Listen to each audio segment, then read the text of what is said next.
Buenos días, amigos y amigas. Soy Nancy Bacaflor, de la agencia de Noticias Fides. Ahora en nuestro espacio Contacto nos encontramos con don Paulino Huarachi. Él es un dirigente de los años 90. Él fue dirigente de la Confederación Sindical Única de Trabajadores Campesinos de Bolivia. En esas épocas en las que el carisma parece que era diferente. Don Paulino, un gusto encontrarlo. Bienvenido a la agencia de Noticias Fides. Muy buenos días. De verdad, si uno analiza lo que fue en épocas de los años 90, con lo que hoy es los dirigentes de la CISUTCB, creo que dista mucho, ¿no? Eso tal vez en otro momento podemos analizar, pero ahora estamos cercanos a las elecciones, es otro motivo. El otro motivo es también que las causas indígenas, ¿no? Pareciera que todo estaba en manos del MAS y de Evo Morales, porque él se consideraba presidente indígena. Cuando uno analiza, encuentra que hay realmente situaciones desastrosas para los pueblos indígenas, y creo que ese es el tema que nos toca hoy reposicionar, rediscutir, y también más que todo en el marco de la interculturalidad, en el marco de un diálogo que pueda ser fructífera entre los que son migrantes del campo a las ciudades, como muchos jóvenes hoy ya se encuentran, y también muchos todavía están en las comunidades. Pareciera que Evo Morales ha querido diferenciar entre el indio y el cara, entre blanco y moreno, y eso no hace bien al país, a Bolivia. Bolivia necesita desarrollarse, pero para ello necesitamos cultivar, profundizar nuestras relaciones interculturales. Don Paulino, pero el movimiento al socialismo, Evo Morales, tanto en el anterior gobierno como en el actual, se arrogan que es un movimiento defensor de los derechos de los pueblos indígenas. ¿Esto en su criterio no es así? ¿En los 18 años no ha pasado eso? Cuando fue elegido, todos esperaban esa situación, pero en el correr del tiempo nos ha demostrado que todo ha sido negativo para los pueblos indígenas. Yo creo que el quiebre, más que todo, con los pueblos indígenas y naciones originarias fue Chaparina, ¿no? Y a partir de 2011, a partir de ello encontramos políticas que han definido desde el gobierno junto, o diría yo, en alianza complicidad con empresarios agroindustriales, de ampliar la frontera agrícola, por ejemplo, y a eso se debe las grandes quemas que en los últimos años estamos observando, porque hay leyes y decretos supremos que posibilitan ampliar la frontera agrícola, chaquear, ¿no? Y hacer quemas controladas según las normas, y cuando el fuego no es posible controlar, se descontrola, y por eso hemos tenido el 2024 más de 11 millones de hectáreas quemadas, y junto con ello la biodiversidad. Ese es un tema. El otro tema es que también su complicidad y sus socios, digamos, de cooperativas mineras, legales o ilegales, pero que están en Bolivia utilizando mercurio sin control alguno, y que está causando daños ambientales, y también no solamente a la biodiversidad, sino a la salud humana, como hay investigaciones que han realizado que los pescados ya tienen el mercurio, y cuando uno consume ese pescado de las tierras bajas, de Mamoré y otros, y entonces también está contaminando a las personas. Estas cosas realmente hacen pensar que las políticas que ha tomado Evo Morales y el gobierno del MAS en sus dos gobiernos no están pensando en los pueblos indígenas, no están pensando en la naturaleza, en medio ambiente, y más bien están alimentando otros objetivos de extractivismo que está dañando mucho a nuestra Bolivia, y creo que eso es lo que nosotros queremos poner en debate.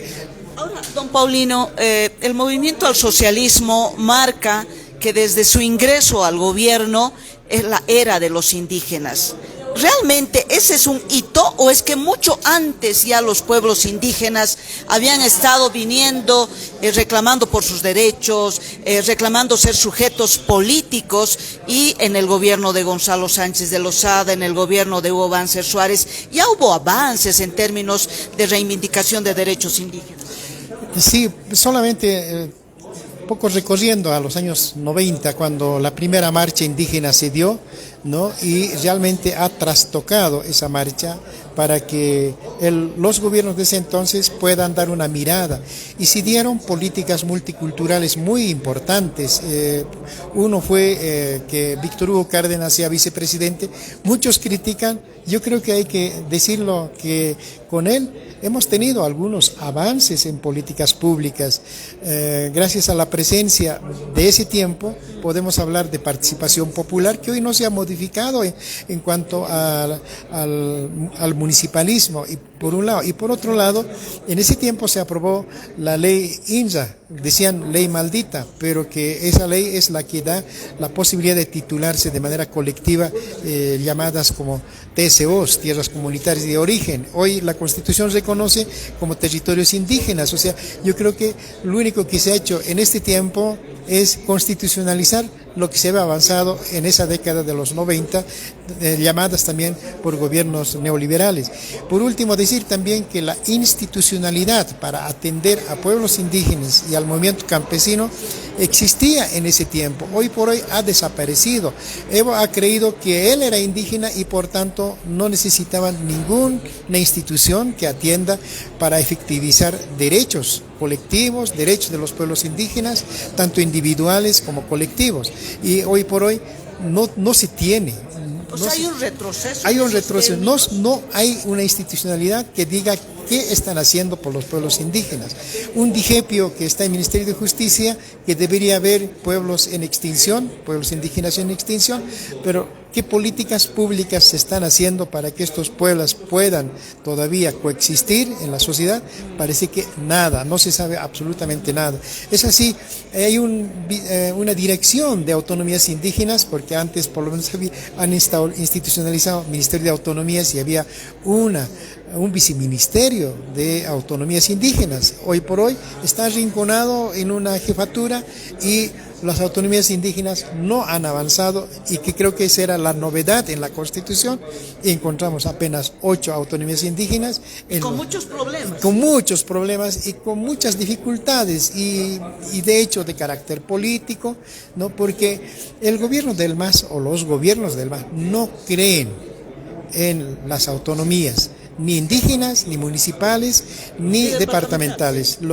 Por eso es que hay un gobierno centralista que quiere hacer desde el gobierno lo que el gobierno municipal tenga que hacerlo. Entonces yo creo que hay un retroceso institucional, hay una desinstitucionalización, una desatención a los problemas indígenas, a la producción de los campesinos, pequeños productores. Creo que estos son los temas que deben ser discutidas en esta etapa electoral. Ojalá se pueda en algún programa de gobierno establecer con claridad estos temas.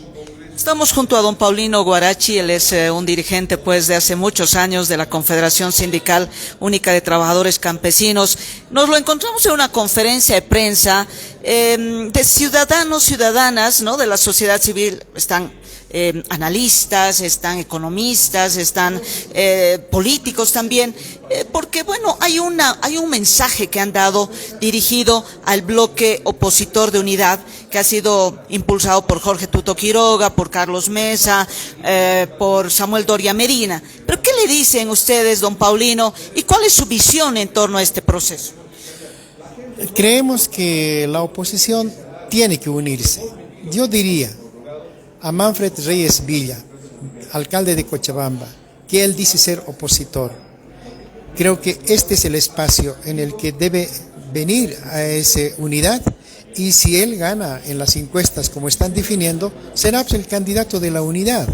Y si el Tuto tiene mejor suerte, será el candidato de la unidad. Igualmente don Samuel Doria Medina, que creo que son esos tres que están ahorita pugnando quién puede ser aceptado por la población.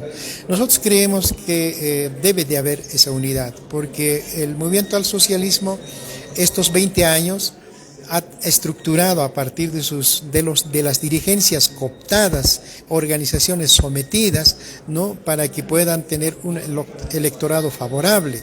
y también a los sectores populares. Lo que estamos haciendo ahora es visibilizar que tanto indígenas, campesinos y sectores populares no necesariamente son masistas, también existe en el otro lado, en la otra acera de la oposición, y quisiéramos que todos, con todos ellos podamos ir avanzando. Y no por eso son antipatria. No son, claro, eso es lo que nos dicen, ¿no? O sea, yo los 20 años no he participado en nada del gobierno, porque me han tenido, porque nos conocemos con Evo Morales desde que éramos dirigentes, entonces seguramente me ve a mí como de la oposición, y yo no he necesitado tampoco que él me pudiese convocar, ¿no? Y siempre hemos estado atentos a lo que haga.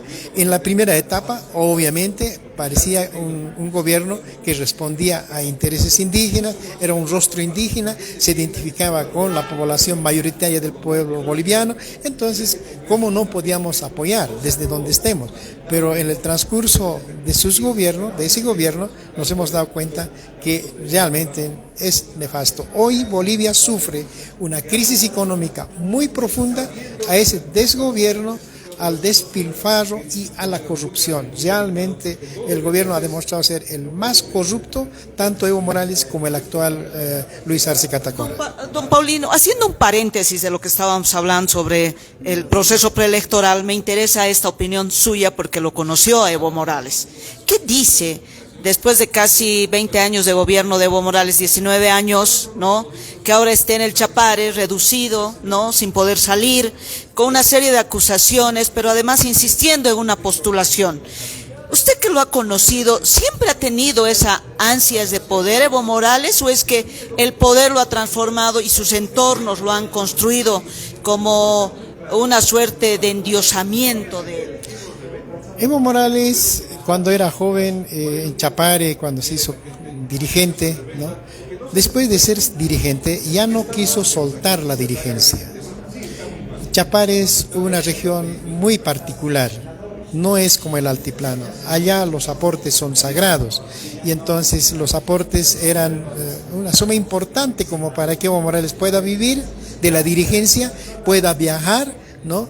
No era como en el altiplano donde no existe este tipo de colaboración y entonces no siempre podías competir con lo que Evo Morales era como dirigente en el Chapare. Ese es un dato y eso creo que también se ha reflejado. O sea, lo que ha hecho es anular a las emergencias en Chapare. O sea, había algunos emergentes, pero él anulaba, mandaba a otro lado, mandaba a la CISUTCB y él se quedaba como dueño del Chapare y de esa manera iba desligándose de dirigentes o líderes emergentes. Hoy por hoy creo que esa situación sigue pasando en el Chapare. Usted es dueño del Chapare. Él se hace dueño del Chapare. Lo grave es también su relación, no solamente como productor de coca, sino con el narcotráfico. Esto creo que le posibilita una mayor movilización de él, una mayor influencia en las organizaciones sociales, ¿no? Ha dividido, ha cooptado, ¿no? Y ahora que está en Chapare yo diría por sus fichorías, ¿no? Por sus fichorías porque se acusa de que ha estado con menores de edad, parece que todo está comprobado, circulan por los medios esa situación y ahora que está acorralado por la justicia ya no sale del Chapare y desde allá él sigue pregonando de que va a ser candidato y también sabe bien que no lo va a hacer. Lo que está haciendo es tensionar y que la población solo discuta entre Evo Morales, ¿por qué pobrecito no le dejan? ¿No ve? Y el gobierno también arrinconando, y esta pugna del MAS es solamente para una aparente fricción y mantenerse como el MAS, como gobierno en las elecciones, mantener, digamos, su primacía. Creo que esta es la estrategia que tienen diseñado, o sea, por un lado y por otro lado. Yo creo que Evo Morales no debe de ser candidato, ya ha sido gobierno y lo que quiere es repetir en el gobierno y seguir siendo su vínculo con el narcotráfico. Parece ser para mí, ¿no?, una pugna entre cartel que controla el gobierno de Arce y cartel que controla Evo Morales. Esto pareciera, digamos, una pugna de ellos. Yo creo que ninguno de los dos debería ser para cambiar Bolivia. Don Paulino, volviendo al tema que estábamos hablando, unidad, pero en torno a viejos liderazgos. Tuto Quiroga ya fue, intentó, no pudo. Samuel Doria Medina intentó, no pudo. Es decir, estamos, Manfred también ya intentó. Es decir, son tres figuras que las conocemos. ¿Unidad en torno a esas figuras o una unidad en torno a quizás un otro liderazgo que no sé si se podrá construir en 5 meses o 6 meses? Sí, los candidatos emergentes desde ahora tienen que construirse para las elecciones de 2030. No es posible hacer candidato presidencial de noche a la mañana, ¿no? Milei, dicen Milei boliviano tiene que aparecer. Milei se ha construido igual en tiempo, ha sido diputado y desde ahí él ha empezado a mostrarse como una figura. Si no hubiera sido diputado, hoy no sería presidente. Entonces, el espacio parlamentario es un espacio de debate político, pero tiene que ser ese debate político sincero, de cara al pueblo y construcción de nuevos liderazgos. No solo venir, como lo hacen muchos diputados del MAS en este caso, si bien vienen desde sectores populares, pero vienen solamente a levantar la mano porque reciben instrucciones desde el Ejecutivo y eso no debiera ocurrir. Necesitamos construir nuevos liderazgos. Hoy por hoy estamos en esa crisis de liderazgo y lo único que encontramos son esas caras conocidas del pasado y eso es un poco lo que también no atrae a la ciudadanía a que tenga una mejor votación. Y lo que nosotros con la diputada Toribia lo que estamos haciendo es cómo podemos reflexionar y cómo estos que hoy son candidatos presidenciables, caras conocidas, puedan ser sensibles, porque también hemos escuchado voces de ir anulando, decir, no, sus demandas ya han sido atendidas o por Evo Morales, por el MAS, y muchos consideran que indígenas, campesinos, sectores populares son masistas y eso debiera despejarse. Si es así, debería haber un sinceramiento y creo que vamos a tener que aceptar esos viejos rostros para ver cuál de ellos pueda hacer mejor para el país, pero necesitamos renovar liderazgos políticos que realmente puedan dirigir el país con nuevos rostros. En esta ocasión veo que eso no va a ocurrir. Yo he sentido... Estamos contra el tiempo. Hemos sentido cuando hemos propuesto a la Toribia lanzarse como candidata y no es fácil, ¿no? Necesitas tener una estructura en todos los departamentos. Claro, porque se ha debilitado también el sistema político, ¿no? Ese es el tema, o sea, no tenemos... muchos me decían, el partido político hoy parece un radiotaxi. ¿Qué dices al radiotaxi? Por favor, llévame hasta la esquina o hasta la terminal, ¿no? No termina las elecciones, puede terminar ahí, o de repente si has tenido un mejor resultado hasta que concluya la gestión. Los taxipartidos. Realmente, así está ahora las organizaciones políticas. No hay un proyecto político que tenga un partido político, un proyecto político de largo aliento y con estas características de construir nuevos liderazgos para el país. Don Paulino, ha sido un gusto conversar con usted. Muchas gracias, Nancy, y muchas gracias también a los oyentes de Fides. Muchas gracias. Hasta pronto. Hasta luego. Muchas gracias. Era don Paulino Guarachi, ex dirigente de la Confederación Sindical Única de Trabajadores Campesinos de Bolivia. De los años 90 hemos quedado con una conversación, con una entrevista pendiente de cómo eran las CSUTCB en esos tiempos, cuáles eran sus potencialidades, cuáles eran sus debilidades, pero cómo el movimiento al socialismo se ha ocupado de convertir a las organizaciones sociales en lo que ahora son. Con esa información volveremos en cualquier momento.